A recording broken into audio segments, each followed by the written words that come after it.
안녕하십니까. 4월 5일 새벽 말씀 묵상 시간입니다.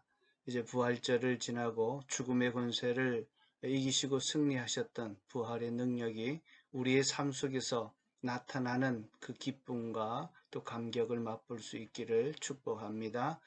누가복음 7장 11절에서 17절입니다.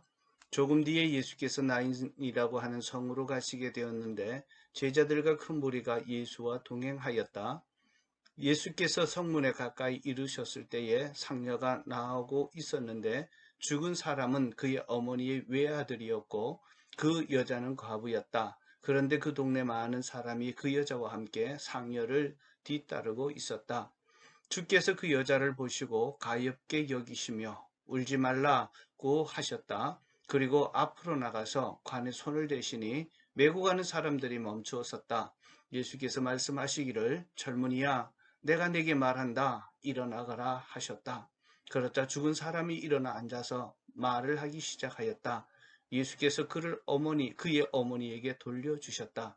그래서 모두 두려움에 사로잡혀서 하나님께 영광을 돌리며 말하기를 우리에게 큰 예언자가 나타났다고 하고 또 하나님께서 자기 백성을 돌보아 주셨다 하였다.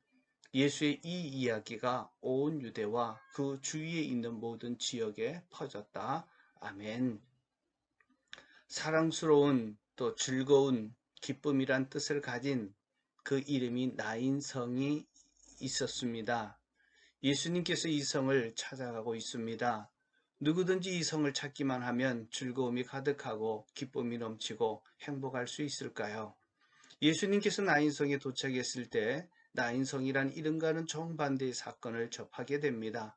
하나뿐인 아들의 시체를 운반하는 장례 행렬과 마주치게 됩니다. 그 뒤에는 아들을 잃고 슬픔에 가득 차서 가슴을 치고 오일하며 상여에 바짝 붙여 따르고 있는 과부가 있었고 온 마을 사람들은 그 뒤를 따르고 있었습니다. 누가 이 과부에게 자녀의 이런 슬픔을 또 기쁨을 또 즐거움으로 바꿔줄 수 있을까요? 나인성을 찾으신 예수님은 어떤 분이실까요? 깊은 슬픔에 빠져있는 과부에게 하신 예수님의 첫 말씀은 누가복음 7장 13절입니다. 주께서 그 여자를 보시고 가엾게 여기시며 울지 말라고 하셨다. 지금 과부는 하나밖에 없는 아들을 잃었습니다. 그동안 이 과부에게 이 아들은 살아야 하는 이유이고 삶의 기쁨이고 소망이었을 것입니다. 그런데 이 아들이 죽고 만 것입니다. 그 슬픔을 어떻게 다 표현할 수 있겠습니까? 이럴 때 무슨 말로 이 여인을 위로할 수 있을까요? 할 말이 딱히 생각나지 않습니다. 그저 해줄 수 있는 말이 있다면 울어라. 그래, 실컷 울어라. 이 말이 전부가 아닐까요? 이때 예수님께서 이 과부를 보시고 가엾게 여기셨습니다. 가엾게 여겼다라는 말은 불쌍히 여겼다는 말입니다. 그리고는 울지 말라고 말을 했습니다. 도대체 누가 이 엄청난 슬픔을 가진 여인에게 울지 말라고 할 수 있겠습니까? 여인의 엄청난 슬픔, 더 큰 기쁨으로 바꿀 수 있다는 말입니까? 과연 그렇다면 예수님은 이 세상에 살면서 고통을 겪는 모든 사람에게 소망이 될 수 있는 분이실 것입니다. 예수님은 그럴 수 있는 분일까요? 예수님이 두 번째로 말씀하십니다. 청년에게 말합니다. 일어나라고요. 14절에 보면 그리고 그 앞으로 나가서 관에 손을 대시니 메고 가는 사람이 멈추었었다. 예수께서 말씀하시기를 젊은이야 내가 내게 말한다. 일어나가라. 예수님은 먼저 관에 손을 대셨습니다. 그러자 장례 행렬이 멈추었었습니다. 죽은 시체와 시체를 담은 관에 손을 대는 것은 죽은 시체에 손을 대는 것과 같습니다. 시체에 썩은 것, 냄새난 것, 부정한 죽음이 그대로 예수님에게 옮겨집니다. 예수님이 손이 되는 것은 청년의 죽음이 이제는 여인의 문제가 아니라 자신의 문제로 바꾼 것입니다. 이것이 예수님이 보여주시는 십자가의 사랑입니다. 십자가는 우리의 저주와 슬픔과 죄와 질병과 아픔과 고통을 가져가시고 대신 축복과 기쁨과 의와 건강과 즐거움으로 바꾸어 주신 것입니다. 예수님은 젊은이에게 내가 내게 말한다 일어나가라 라고 말씀했습니다. 예수님의 말씀 한마디에 죽었던 청년이 일어나 앉아 말을 하기 시작합니다. 예수님은 죽은 자를 살리시고 그 아들을 어머니에게 돌려주셨습니다. 죽었던 아들이 살아서 어머니 품에 돌아가자 슬픔과 애통에 사로잡혔던 이 여인은 이제는 울며 불며 절규할 필요가 없어졌습니다. 예수님은 사람들에게 사랑과 즐거움과 그리고 기쁨을 주시는 분이십니다. 감격적인 그 과부를 보면서 정말 죽음의 문제를 해결하는 능력으로 우리를 도우신다는 분을 깨닫게 됩니다. 나를 슬프게 만들고 좌절하게 만드는 절망하는 문제가 있습니까? 재정의 문제인가요? 아니면 건강의 문제인가요? 아니면 관계의 문제인가요? 진로의 문제입니까? 아니면 내 성격의 문제입니까? 내가 할 수 없는 한계의 문제입니까? 예수님은 찾아오셔서 도와주시는 분이십니다. 예수님을 만나면 행복해집니다. 예수님을 만나면 슬픔이 기쁨으로, 절망이 희망으로, 미움이 사랑으로 바뀝니다. 죽음이 생명으로, 저주가 축복으로, 사망이 부활로 바뀌는 것을 경험하게 될 것입니다. 이 예수님과 동행하는 자 되기를 축복합니다. 부활의 주님과 함께 이런 기적을 경험하는 여러분들 되시기를 축복합니다. 왜 예수님은 나인성 가부의 아들을 살려주시는 기적을 보여주셨을까요? 예수님 자신이 메시아이고 사람의 삶과 죽음을 주장하시는 전능하신 하나님이신 것을 보여주기 위함입니다.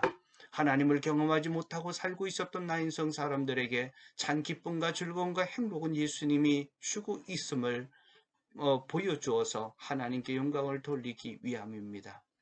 16절입니다. 그래서 모두 두려움에 사로잡혀서 하나님께 영광을 돌리며 말하기를 우리에게 큰 예언자가 나타났다 하고 또 하나님께서 자기 백성을 돌보아 주셨다 하였다.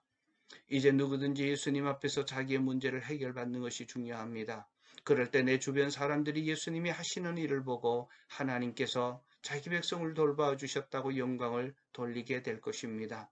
뿐만 아니라 기적의 시작은 예수님의 불쌍히 여기는 마음에서 시작됩니다. 그렇다면 예수님이 불쌍히 여기시는 그 영혼에게 나의 시선을 고정시키고 주님의 마음으로 불쌍히 여길 때 주님은 당신을 통해 기적을 일으킬 것입니다. 그때 당신은 주님이 일으키시는 큰 기적의 통로가 될 것입니다. 당신을 통해서 부활의 능력이 죽은 자가 살아나는 역사가 일어날 것입니다. 이러한 위대한 삶을 사시는 여러분들의 삶이 되기를 축복합니다. 기도하겠습니다. 죽은 나인성 가부의 아들을 살리시는 하나님, 기쁨과 즐거움과 사랑스러움이라고 하는 이름을 가진 나인성에 살고 있었지만 그들은 기뻐할 수 없었고 행복할 수 없었고 즐거워할 수 없었습니다. 죽음이 가로막고 있었습니다. 우리 인간이 할 수 없었던 최고의 한계, 죽음의 문제를 예수님께서 찾아오셔서 그를 불쌍히 여기시고 손에 관을 대시며 그 문제를 자신의 것으로 만들어서 그 문제를 해결함으로 다시 기쁨을 돌려주시고 행복하게 해주셨던 주님, 우리의 삶 속에 이제 가로막고 슬프게 하시고 절망하게 만들었던 모든 것들을 주님 오늘 이 시간에 올려드립니다.